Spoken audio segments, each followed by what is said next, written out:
Shalom, shalom, ma téléspectateurs, nous sommes ma téléspectatrice, nous sommes partout dans le monde. Le message dans l'émission de 100%. Bon, Zambé et Bessamé, votre humble présentatrice, Maman Vérité Mathieu, c'est la polyvalente, la polyvalente, autrement dit 4 fois. Vraiment, Bambo Tébélé ici, quand nous allons. Le lot, tout ça, à la Golfou, dans l'église de la mission IEPPD, où est Kambami, notre papa, notre pasteur Achi Tingi et Pisikopo Moto Wayako.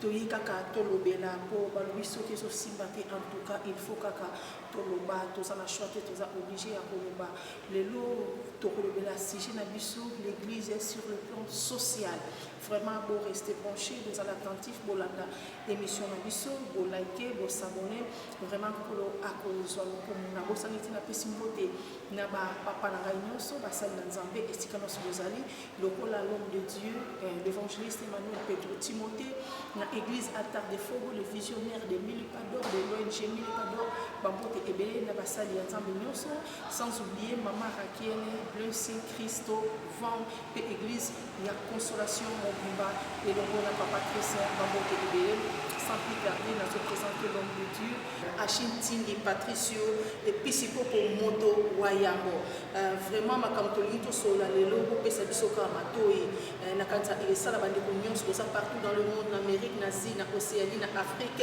et que ça la bino bien vraiment et ko sunga moto moko lokola tete Thérèse maman na Vanessa na Berlin maman oya motema bolamu olela lela pe olinga toujours ko sala bolamu et pas na bateau sans plus tarder nous allons présenter l'homme de Dieu. Shalom papa. Shalom. Na sepeli komona papa na nga mikolo ebele vraiment tokutanité na souveraineté en Zambie 2022 vraiment commis déjà plutôt mbala mibale tokutana papa vraiment esalinga bien makasi papa boni santé à église na 2022 santé za bien na 2022 comme ba téléspectateur nyonso shalom shalom bomon kanet vandi boy tozana tapis rouge yango eza prophétie na ngai ya 2022 pour na bana nzambe nyonso lipamboli oyo bokozwa eza lipamboli ya escalier mais na tapis rouge or tapis rouge eza mpona baprésident baministre bahomme d'affaires bato ya minene alors tika nzambe apermettre ke na année oyo tapis rouge ezala tour na yo félix ani. Ah, ok, merci beaucoup. Nous avons maman vérité, marqué c'est la polyvalente déjà à recevoir bénédiction. On a une tapis rouge, tapis rouge, et ça escalier, tapis rouge, et bon, ça m'y pose à conduire vraiment, et puis ça me dit son golou faveur, il y a comme à il y a tapis rouge. Papa, tu as dit que le sujet de l'église sur le plan social. Pourquoi tu as l'église sur le plan social? Tu as dit que papa, bandi busala na kati ya mboka o Angola bo bandi yango na Angola te bo wuti nango na Congo RDC ti boye na Angola bo so continuer toujours mission o nkolo apesi bino mais église lelo sur le plan social to moni église vraiment zéro église lelo ça lelo côté yesu apesi bino mission alors il kende partout dans le monde boté ya sango bala jusqu'à l'extrémité de la terre mais ba papa na biso bantoma comme si na ba fait fond wana ya bamboka pour na coupe la cabinoté. Vraiment, tu as des questions, tu as des sujets pour 15 minutes, tu as mais c'est profond. Na basuka suka mboka kuna évangile ezate ba papa comme si wana pena etali binoté donc évangile pona bino bokende poto botambola na ba mikili na Amérique na Europe partout mais na bisika autant sous terrain onkolo apesi bino a possession na Angola ezana ba bisika moko liloba nzambe nanu ekotité papa na lingo yebisa na ba téléspectateurs o bazolanda yo pourquoi ba papa bo limiter évangile na ba bisika moko ezokomate. Bien, merci. Na sepeli makasi pour la question oyo ya évangile social ou bien l'évangile holistique, mon technique oyo eza utilisé na ba école, na ba conférence ya minene. Oyebi vision eza progressive. To bane ko prêcher évangile, tozo prêcher évangile niveau na vision za monela évangile te totei bato bakwei totei to prophétiser totei bakoka batambuli ezali bien tosalaka yango mpe tokokontinue kosala yango mais toyei comprendre que na dimension le plus élevé évangile Tant que Jésus-Christ est notre grand maître, mon unique Seigneur et unique Sauveur, Jésus-Christ de Nazareth, tant que béni va disciple à l'Iboso, Abina Bango, suivez-moi, je vous ferai pécheur d'hommes. C'est là où se trouve le problème. Il y a mon départ, il y a ma vision dans la vision et qu'on ça l'a orienté, tout désorienté, sans comprendre les versets on a malamité. Seigneur, à l'objet, je vous ferai gagner d'âme. Mais à l'objet, je vous ferai pécheur d'hommes. Bateau va gagner bateau. Différence entre gagner d'âme et pécheur d'hommes. Or, biso ba pentecôtiste, biso ba évangélique, et chaque n'a biso vandiwana. Donc ça a une confusion, il y a le message de Jésus. Ou bien tu limites message à Seigneur. Au lieu de nous sala service complet, il y a pour gagner homme. N'est maître yé moi très qui en haut, biso gagner âme. Or, moutou a tripartite, a corps. Aza âme, aza esprit. Il faut évangile na biso. Évangile on a archibishop Ntsing. Et puis si comme mokonzi wa yambuna zoteya, il faut atteindre le corps et atteindre âme et atteindre esprit. Ce qui évangile nanga et atteindre le niveau anaté. Les évangiles limités ou évangile incomplet. Merci beaucoup, papa. Merci pour la réponse. Papa, très attentivement. Papa, merci beaucoup pour la réponse. Si vous tout l'obéla sur le plan social, l'église échouée ici. L'église n'a pas eu l'élo. Tous les habitudes de foire pour la catholique, catholique, bango ba yebinzambete, bango ba okena faire, mukolango tozo zela bango. Mais la organisation sur le plan social comme si catholique, bravo. Catholique est en école, catholique est en hôpital, catholique est en orphelinat. Biso Saint-Esprit qui na mokola Pentecôte et pas na biso ba charismatique. Comme si l'église est saka wana po basali ya nzambe bino nde bo consommer. Besoin ya église, ya peuple, ya orphelin, ya ba veuve comme si etali église na biso ya loloté. Église na biso ya l'église de réveil, toza na école té, toza na hôpital té. Même les bis de l'église, nous avons des bis na bango wana et ça la transport pour faciliter fidèles pour faciliter peuple. Toujours l'état est sunga biso, mais l'église est sunga l'état. Sur le plan social, papa, ezaka apona nini ça Saint-Esprit au consomma ne appelle ça ba directive de orientation que l'église est à la bongo to ba catholique puis ba joie directive mususu biso puis ba charismatique koto to joie directive mususu. OK, merci beaucoup. D'abord, il faut accepter notre échec. Moutouane ma échec n'a été comme on a difficulté à corriger. Pour corriger échec, to erreur, to manquement moko. D'abord, il faut accepter naturellement déjà dans l'introduction l'église catholique, l'église protestante, voire même l'église traditionnelle, l'église kimbangiste, l'église Yassima Otoko, et l'église Oyo, et ça comme évangile holistique. Moi je crois que il y a des défis à relever. Ce n'est pas un problème du Saint-Esprit. L'église a beaucoup progressé. Et puis, la formation, formation formée dans la missiologie transculturelle. Donc, nous avons un missiologue de formation. Il y a un peu remarqué si tu as dit qu'on corrige les erreurs. La photo, les images, il y a une vision de ça dans le psycho. Seulement que nous avons appelé, nous avons appel, nanga, nabandeko nangai, de comprendre que l'église, il y a 21e siècle, les églises à cravate, les églises de téléma, motolanzamba zoko tabobeta maboko. Dans les églises, il y a un voyage kaka ya poto, to bakari ya luxe. Kokende poto ko na kara ya luxe, les hommes abété. Mais le besoin de l'évangile, c'est changer le peuple, pour le royaume de Dieu et répondre aux besoins de ce même peuple. Parce que eyebani mutu oya kosala na église, il faut être propre. Il faut nzoto za makazi ngoloba na libumu aza pene loko. Mutu ana nza osambela nzambe ndengeni. Alors que ba Thérèse ali bazamba ezali biso na Afrique, na Angola, na ba mboka na Afrique, bazamba za partout. Pe l'État Angola za prêt à soutenir l'église dans un projet d'agriculture. Lelo na tongo lelo. Na outi ko faire reconnaître ba document ya projet abilanga tozana mona bengo. Même projet tozana mona mboka o Chitutu. Na Wila. Na Umpata Wila. Même projet to memangona na Luena. To na motina lumbala ngibu na province. D'ailleurs conférence ya munene ya scène milagre ya année oyo eza na Luanda te. Ekozala na province moto nyonso oyo alingi kolanda biso accompagner biso tozala lumba na ngimbi ndenge mama vérité makesa azobeta seke bazamba wana na kati tokendaka te mpo na nini.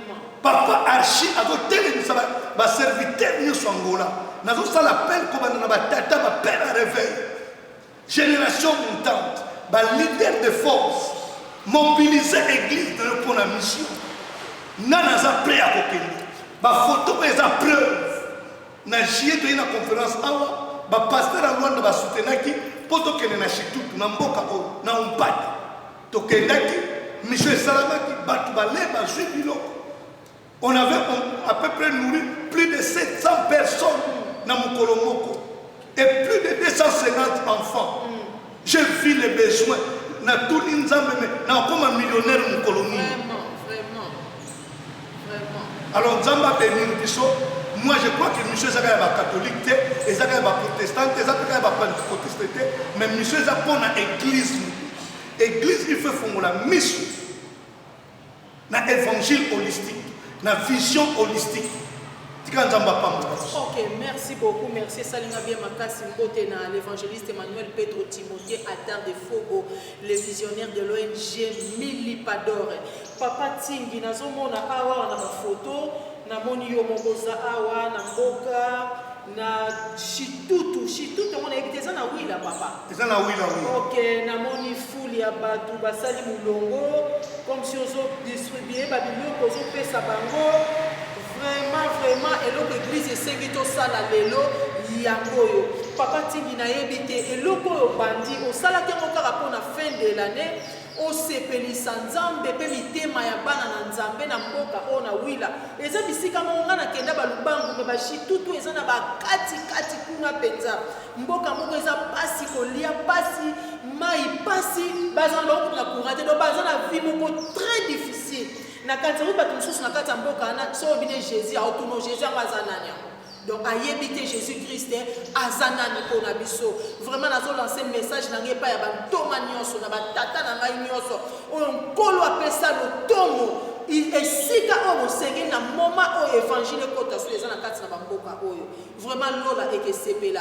Évangile kota net na moni acte papa Tinga sali amemeli bango kaka Jésus te na sima Jésus a offrir bango lisusu ya kolia ya komela pe ya kolata. Yango papa na lina tuna ezalaika pona fin de l'année to kosala ngo continuellement ndenge nkolo apesi yo matisi yo na motema okotisa évangile pe osunga peuple wana. Oyo ezali 7e édition. Tosala on a lubangu. Toke osala ngo na Mushiku. Tozali déjà na maternité ya Vokumbi na ba pasteur ya Rwanda ba yebi. Tozali na maternité ya Vokumbi awa. Tozali na ba shege na se na Simon Top na nzela ya Titanic. Tozali na ba shege to lesi to pesi ba maska. To decidaki tozali na Chitutu. Tozozonga awa avant fin janvier oyo. Ou est à peine dans ça. Le 12 janvier. Avant fin du mois janvier. Toujours pendant janvier, na sida du karaté, mais toujours pendant janvier, na village. Mboka oyo kura ezate, mai ezate, église ezate, école ezate, hôpital ezate, maya miso etangi ngai. bato bazozingela biso bato bazolanda biso nayokaki kaka natangaki kaka na Bible que la multitude accourait la foule accourait derrière Jésus nauti kovivre yango nde awa nauti komona yango awa esi toteyi mingi na bapulpitu bato babete biso maboko mingi na bapulpitu bato batandeli biso maputa na bapulpitu merci na pasteur Florine Pang na partir ya Paris ntango amoni bafoto abengi merci na révérend Jean Bosco Kindomba ntango amoni bafoto abengi eza na basali ya nzambe ebele baza décide basoutenir mosala oyo bongisa séminaire l'église na yo bongisa journée mobimba ya mission et permettre tout oyo tosala koleka tokozalaka babrésilien te baaméricain te mindele te bayaka biso mo toza mpe na bapossibilité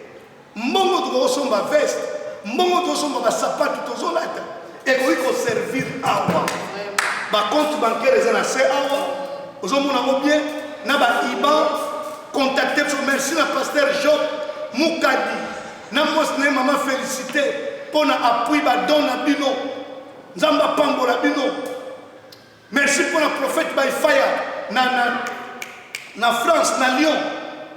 Ba aide na yo tindaki ekomaki. Tozokende na mboko tala mosala tozosala. Bana loko badada kanza. Bosala effort, mosala oyo etelema te. Merci na pasteur Toto, na mama Suzy, na Paris, offrande na bino ezwamaki. Pasteur baveka na kabinda.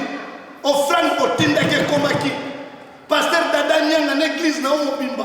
Ba collecte bosalaki ekomaki. Eza na bato déjà baza koagir. Eza na bato baza décider que mosala oyo efo ebanda. Camarade nanga Génie lelo akomante alobi mosala oyo amonaki yango epa au sport. Ekosoka na sport nete. Yo pozali tobima na évangile à 4000. Toza na urgence ya mission. Tango ekoki totelema. Tosala évangile. Dimanche moko pamba tozali culte awa tozali 400 membres. Premier dimanche 400. Alors tika nzamba paparchi amona yo. Tika nzamba paparchi akotana yo. Ba iba eza awa. Kota ezala connecté, peut ça quelque chose. Ok, merci beaucoup. Célédon King na Hollande, Célédon King, tala bilanga malama kolona yangoyo. Musa esika malama ko investir yangoyo. Tété Thérèse la maman de princesse Vanny, moi ça monté malamu na Berlin na Allemagne, tala bisika malamu ya kolona yangoyo. Martin Tambo de Paris na Katia Paris, tala bisika kolona yangoyo. La reine Zinga TV, Gisela na Katia Berlin, vraiment ba numéro ya IBAN, ba numéro de téléphone, ba contact nyonso yangoyo. Esika malamu ya kolona yangoyo. So ibo sala ku pona maman vérité oyo aza capable ya telemi makasa ke luka, mais ozo poser quand même acte pas maman vérité. Combien plus fort na bateau banoyo bazo souffrir bazo na maya komela te bazo na courir zate maman vérité makese lo ba koloba anga mo pe na za makasa na luka na mo pesa engani mais tango osale pa banoyo ozo sale pa maman o ba femme veuve ozo sala na bisika o na ba fait fond ya mboka ozo investir ozo contribuer en tout cas lola o no so bible lo ba écosité lola ekofuta yo ebele même yo même bana na yo génération na yo libota na yo lola ekokota likambo na yo papa de Achintingi episcopo moto wa yambo toskomi na biso presque na fin na ebite message na yo ya makasi elezani na ebike nyonso esio lobi na bato nyonso bazola nyonso pesi vision na yo eza vraiment vision oyo botika Achintingi ye moko te yaza visionnaire ya likambo oyo ya kokota babisika wana aza na lubangu lobi kuna peke nzata kusuka bakati bamboka bawambu lumbala ngimbu na frontière ya Zambie Angola na lumbala ngimbu toza kuna na juillet fin juillet. OK soko lingo ya na caravane olingi yo moko longwa Europe oya komona na misu na yo kota na contact na biso tokotambula na yo eza te ko tindaki kaka olingi mpe yo moko contribuer au vivre tokende na fin fond toza biso nyonso na mois d'avril na lumbala ngimbu biso nyonso na juillet biso nyonso tokozala kuna vraiment na moi eloko moke ata mai biso nyonso toreposer acte po lipambolo ekozala kaka epai ya papa te ya fongoli nzela biso nyonso po tozala beni na kati ya na vision oyo liloba suki ozala nini papa loba suki ezali na bapasteur bato nyonso baolanda biso tozosala récolte ya babilamba bamapapa basapato oyo olataka te kopesa biso eloko ebeba te pesa biso eloko soki moto azwi yango asepeli mpe alati ya kotika yango awa na IEPPD ya golf biloko wana yango tokende yango na moshiko oza na mwa